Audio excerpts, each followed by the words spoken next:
Simon Wells, Emma Woolley, Ka Wu, Jason Zamir.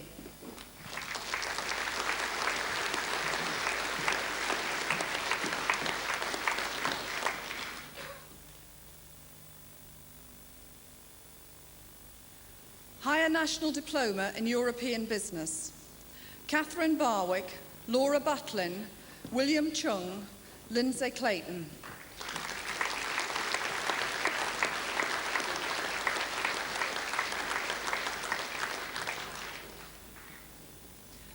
Awarded the prize for University of Derby BTEC Student of the Year, Marcus Harrison.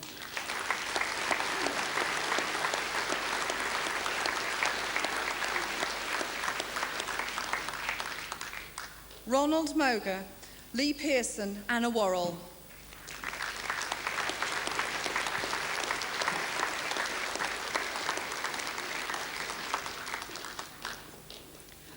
Higher National Diploma in Hospitality Management.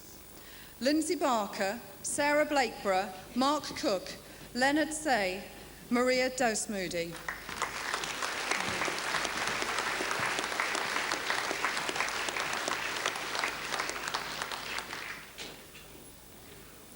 Joanne Gaskell, Nicola Harkis, Parveen Johal, Rajdeep Kaur.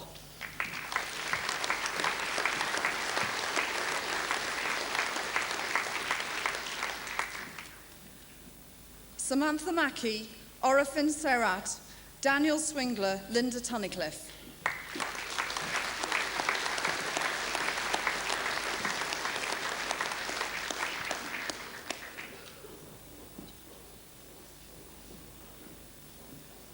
Higher National Diploma in Travel and Tourism Management, Faye Attenborough.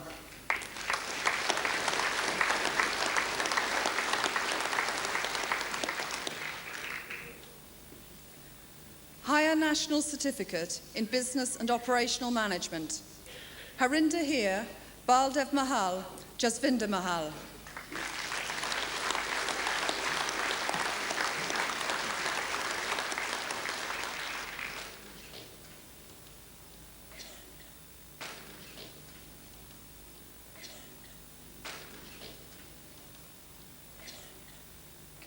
Higher National Certificate in Business Management, Christine Brady.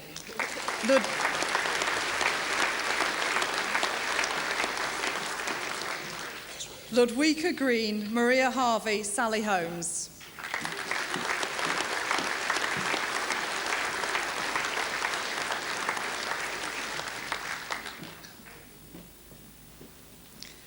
Samantha Kinsey, Jenny McPherson, Samantha Mitchell, Kevin Morrow, Sarah Needham.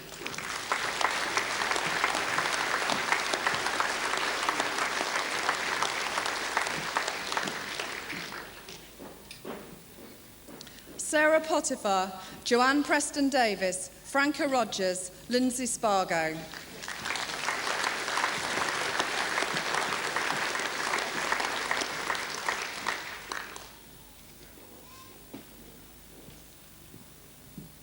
Joanne Tonner, Julianne Walker, Amanda Wilson, Claire Wood.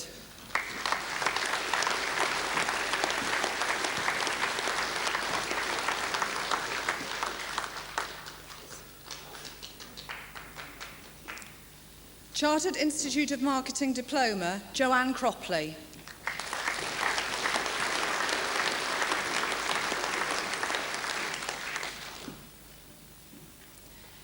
Institute of Personnel Development, Professional Stage, Sukshinda Bowler, Lisa Braithwaite, Diane Lawrence, Julie Mawson.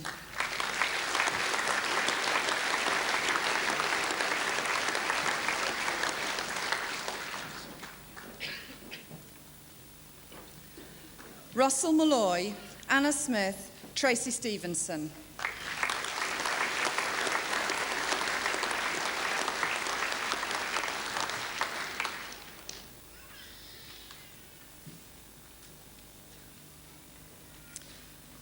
NEBSM Diploma in Supervisory Management, Kulwant Bara, Donna Evans, Kevin Marples.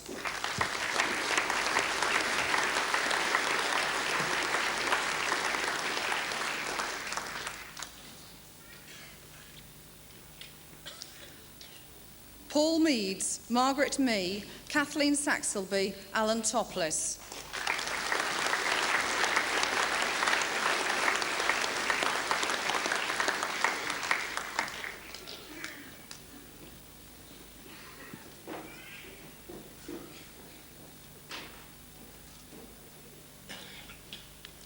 Master of Business Administration, Vongayam Kondo, Lukveer Singh.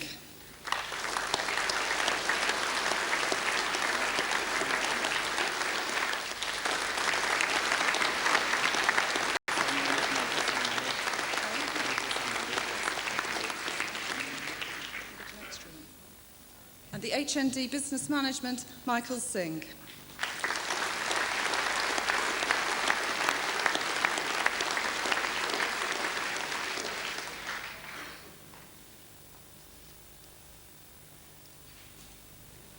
Chancellor, that does indeed conclude the presentation of graduates and diplomats from my school.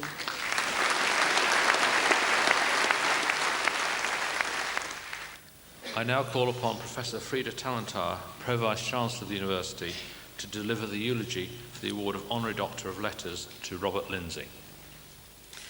Chancellor, I beg leave to present for the conferment of the honorary degree of Doctor of Letters, Robert Lindsay, a young man of Derbyshire upbringing who has already had a distinguished career which has brought him national and international acclaim for his portrayal of a wide range of character parts in film, television, and on stage.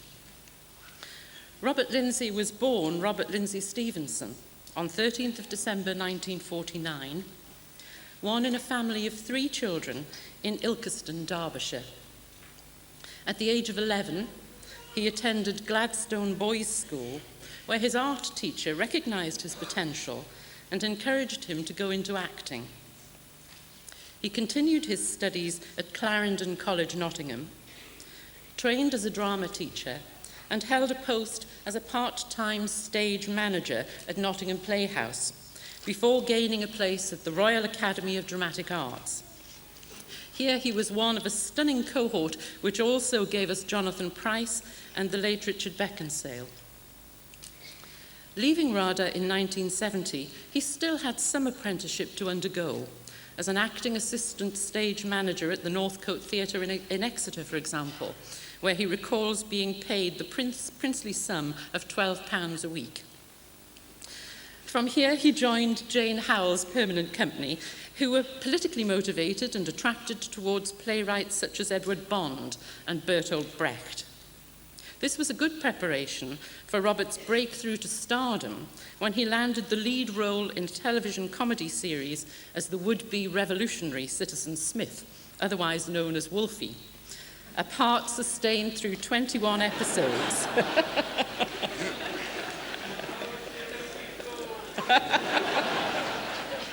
You can see from the audience's response how much we adored the character, and I suspect it's never left him.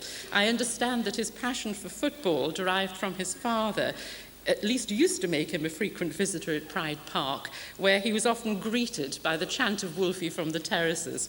Nowadays, he tells me it's more likely to be Ilkeston. Seeking a break from the notoriety created by this and other television and film roles, Robert went back into repertory theatre for a time, especially the Manchester Royal Exchange, where he scored many successes with plays as diverse as Philoctetes, The Beau's Stratagem, The Three Musketeers, and Leaping Ginger.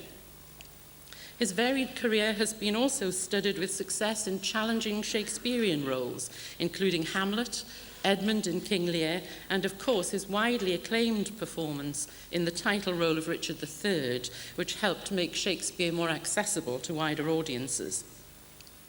Nor does his versatility end here, because 3 years of his life were dominated by performances in the musical Me and My Girl, alongside Emma Thompson. The show travelled from Leicester to London to Los Angeles and finally to New York, winning for Robert the Laurence Olivier Award for Outstanding Performance by an Actor in a Musical, and in the USA, a Tony Award for Best Actor in a Musical, and the Fred Astaire Award for Best Dancer on Broadway.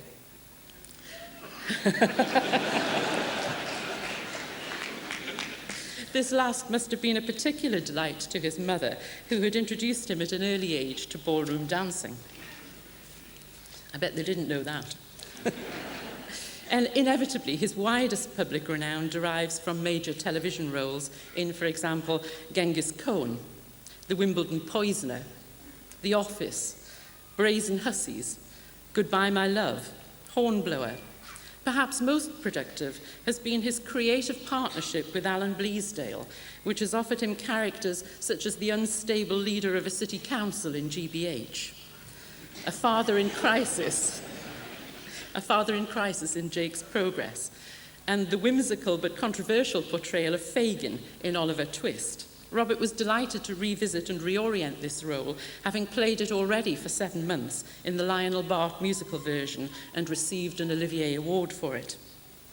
Apparently, he undertook serious training as a musician, from TV personality Ali Bongo to perform Fagin's role.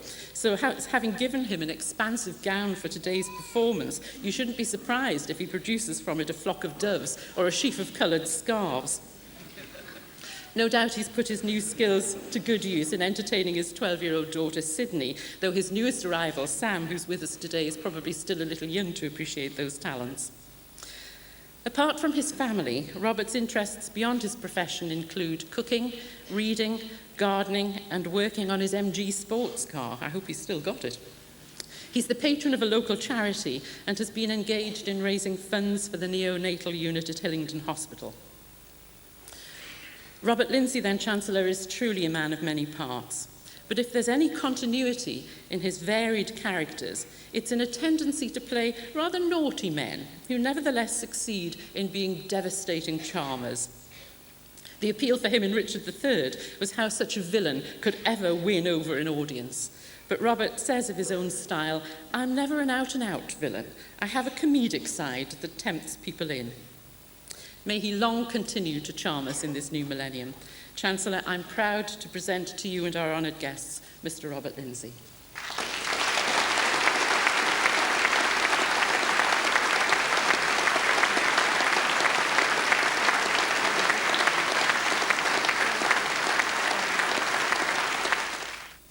Brothers. Really are brothers, actually. But you lot should be sitting up here. It's a fantastic day, isn't it? It's so wonderful sitting up here watching so many beaming faces. You should be very proud of yourselves. I know I feel very proud of myself. And thank you for that wonderful eulogy. This year actually celebrates my 30th year in what could loosely be called showbiz. In fact, it's a profession that I believe was a calling of some kind, and it's been very kind to me. It's been educational.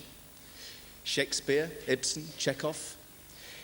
It's allowed me to travel and experience other cultures. It's taught me the value of working in a company and working with people of different backgrounds and cultures. And yes, it's a truly classless profession. That's one of its joys. It's had many highs. Hamlet, GBH, Jake's Progress, Cyrano de Bergerac, Richard III. But being the kind of profession it is, it's had many lows, because that's also one of its downfalls.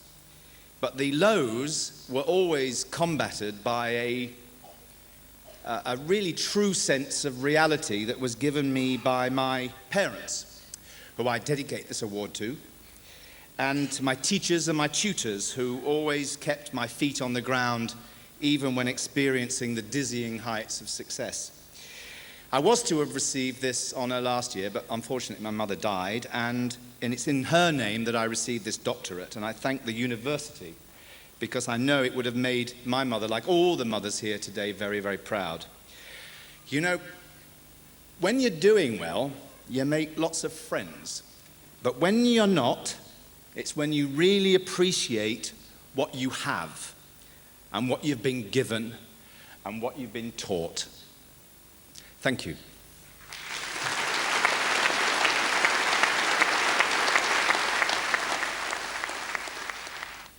I now have pleasure in inviting Sir Christopher Ball, Chancellor of the University, to present his address. Ladies and gentlemen, good morning and congratulations to everybody in the room.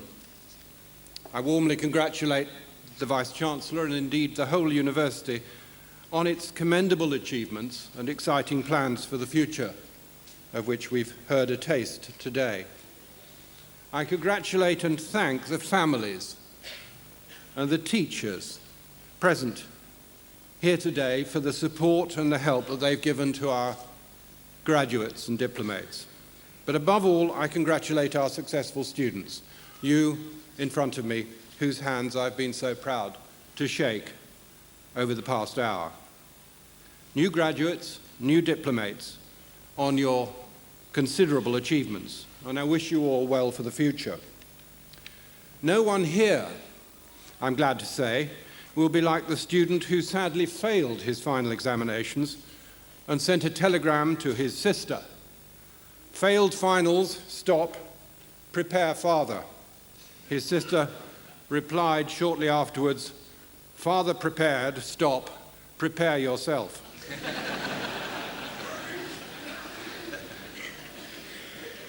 This is a happy occasion. We meet to celebrate so much hard work, so much applied intelligence, and so much real achievement. I know you will want me to congratulate Robert Lindsay on his well-merited honour and to thank him for his kind and moving speech. Thank you, Robert.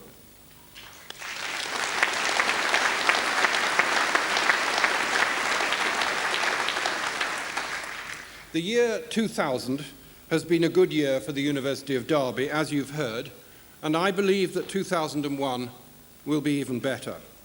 Make no mistake about it, Derby is a good university and aspiring to be a great one. People often ask me, what is the difference between a good university and, let us say, a less good one? My answer is, look around you. It is the quality of our students and our staff that counts, and I pay a tribute to you all.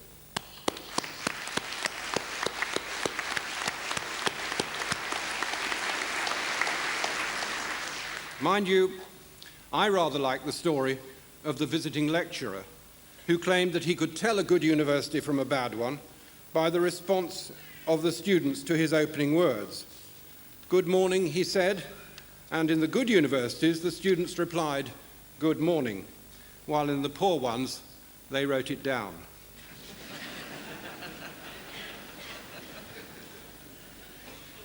So let's all start again. Good morning. Good morning. There you are. I knew we were a good university. What is a graduate? Well, obviously you are. But what I wonder are the qualities that define graduateness. At a recent conference in Hong Kong, I witnessed a discussion of this interesting question, and the consensus view was that all graduates are, or should be, 1, competent to deal with complex issues. I hope you're checking this off. 2, suitable for positions of leadership and authority. And 3, sufficiently adaptable to transfer their skills to new fields and just as when that is needed. Now, I hope you recognize yourself in that formulation. And if you've got a better definition of what a graduate is, please write to me. On a lighter note, I went to the Millennium Dome shortly before it closed with my grandchildren and was fascinated by what I learnt in the work zone about the nature of work in the 21st century. This is where you do write it down. Apparently we all need 6 skills: communication, numeracy, information technology, teamwork, problem solving, and this is the surprise, manual dexterity. I'm afraid to tell you that on the day I failed manual dexterity. But I like to think that our Derby graduates will offer their employers and their families and their communities more than this.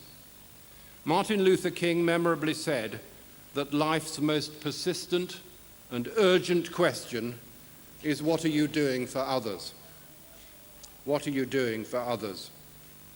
Every generation, every organization, every individual must answer that question for themselves. For my generation, the persistent and urgent questions were peace, hunger, and learning. And so as a young man, and to this day, I have cared passionately about the United Nations, Oxfam, and my own profession as a teacher. What about you? What will be the passionate concerns of the 21st century? What are you doing for others? For, as graduates, the world and its future is now your responsibility. We know we can trust you to take on that responsibility. We wish you every success. We wish you happy and rewarding lives. We wish you well. Thank you.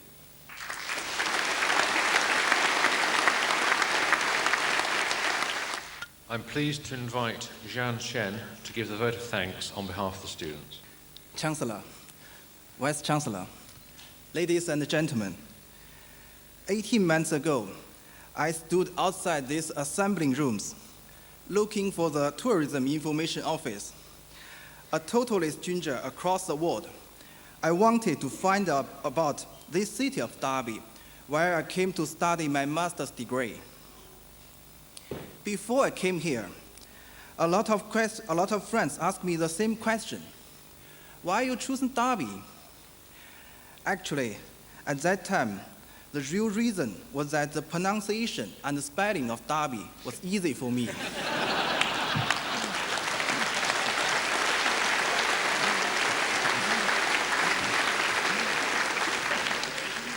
When I came, I only knew two things about Derby.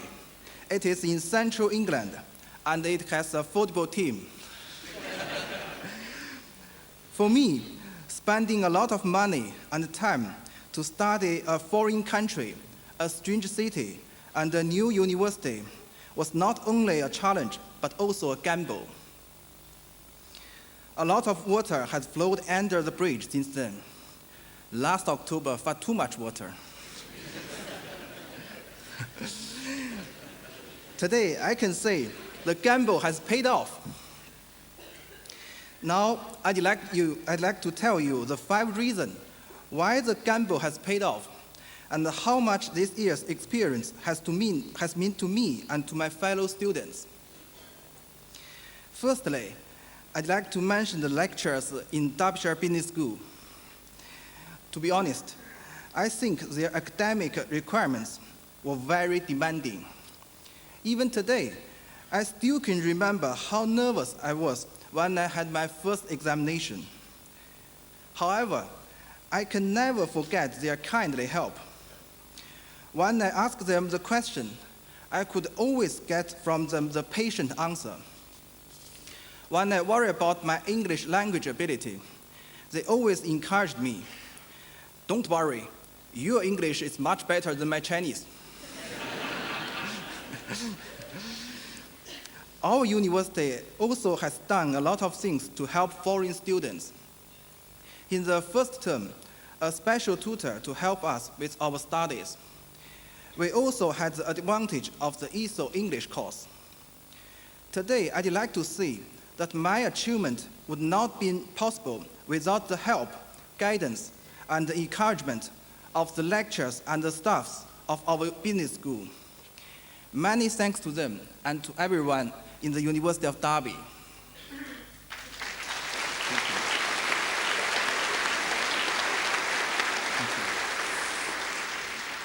Secondly, my course gave me the international perspective. The 21st century will be the globalization century. As managers, we need to have an international perspective.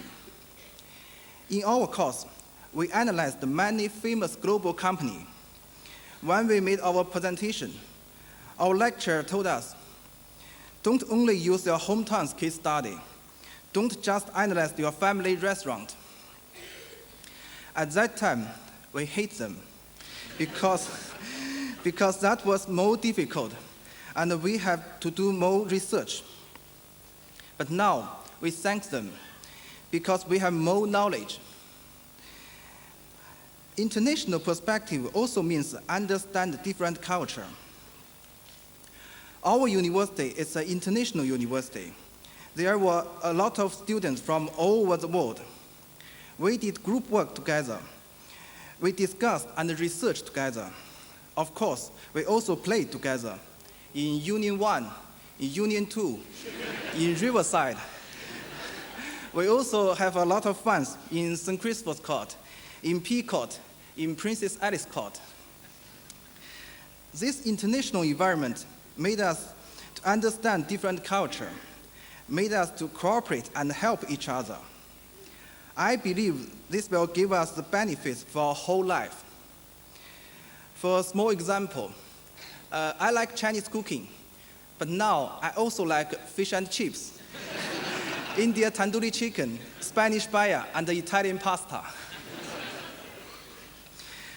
Thirdly, Derby has some excellent company, such as Rolls-Royce and the Toyota UK company. It is very helpful for our management course study. For example, in the operation management course, when we study just-in-time concept, we visit the Toyota company and show the real Kanban. This enabled us to understand what we have learned. Fourthly, I have visited some other universities in the UK where my friends are studying. From the student perspective, I found there were two things in our university which were very outstanding and helpful. One was our modern learning center. Another was that all student accommodation could access internet freely. This was very convenient for us because most of us were used to sleeping very late.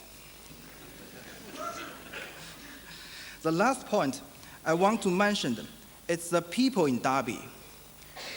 Although there are over 10,000 kilometers between Derby and my home in Beijing, I have not felt lonely because I had a lot of good friends in Derby. They invited me to join their family parties, took me walking in the beautiful Peak District, and I had Christmas lunch with them. Even today, in my award ceremony, my Chinese parents can't come, but I'm very proud. I have English parents. Now they are sitting here and share my happiness. I met them in St. John's Church. During my whole study life in England, they always given me the patient guidance, support, and understanding. Today, I wish to dedicate my degree to them. Thank you, my English parents. Thank you, my dear friends in Derby.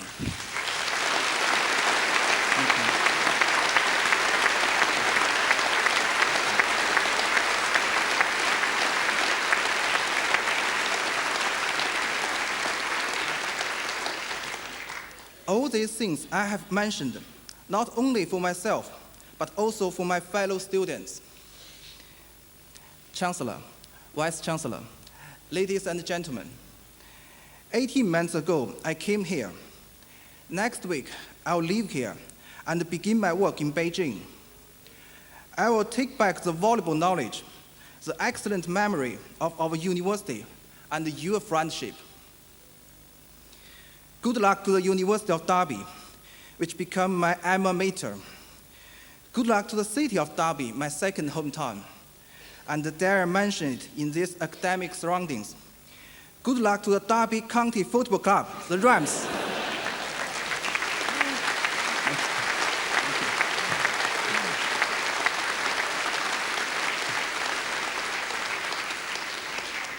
Good luck to my fellow students in your future's life. Thank you all very much. I'm sure you'd like me to thank Jean for his very entertaining and very thoughtful presentation of thanks. Thank you very much indeed.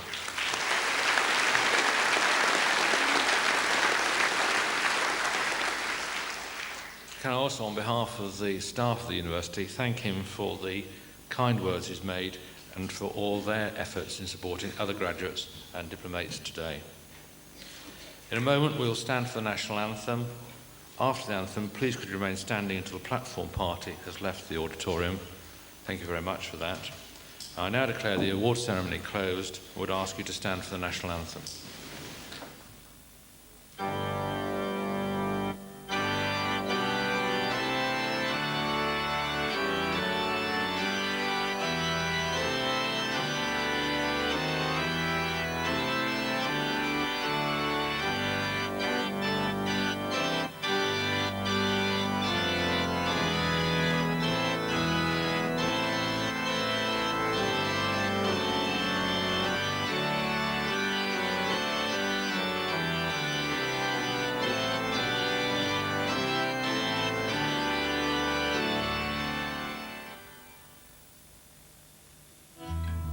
Just like the notes in Mozart's head, just like the letters under your bed, I'm inspired.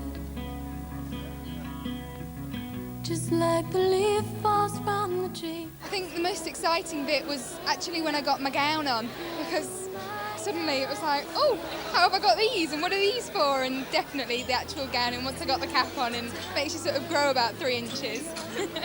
I was trying not to cry a lot of the time. Even when other people went up on stage, I was trying not to cry. I think Mum was a bit... Yeah, and my mum as well. I had a few tears and we were waiting for our photographs to be taken, but you know, that's mums for you.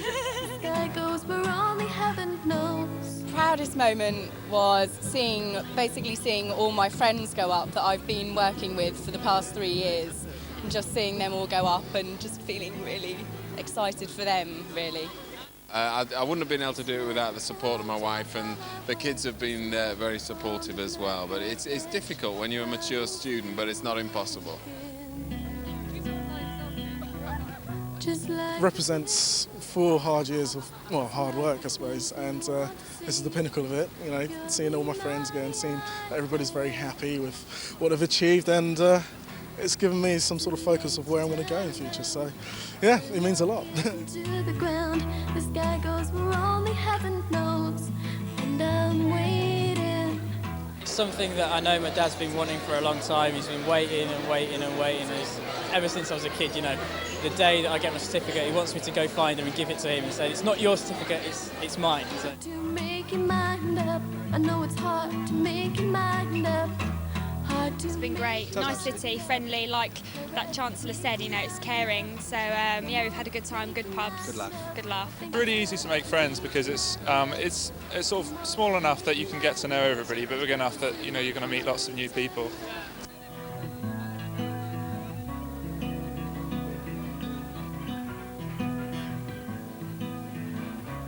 This is like a very good preparation to allow me to go out into the real world and take advantage of all the opportunities that are there. It's just the best choice I made, and the friends I've made, they'll be friends forever. It's really good. It's been a great past, but the future's you know, what I should be concentrating on. So that's what I'm going to do. It's too late to turn around, turn your heels into the ground. The sky goes where only heaven knows, and I'm waiting. It's too late to turn around, turn your heels. Just like the notes in Mozart's head, just like the letters under your bed, I'm inspired. Just like the leaf falls from the tree, just like the child inside of me, you're reminded. It's too late to turn around, turn your heels into the ground. The sky goes where only heaven knows, and I'm waiting. It's too late to turn around, turn your heels into the ground. The sky goes where only heaven knows.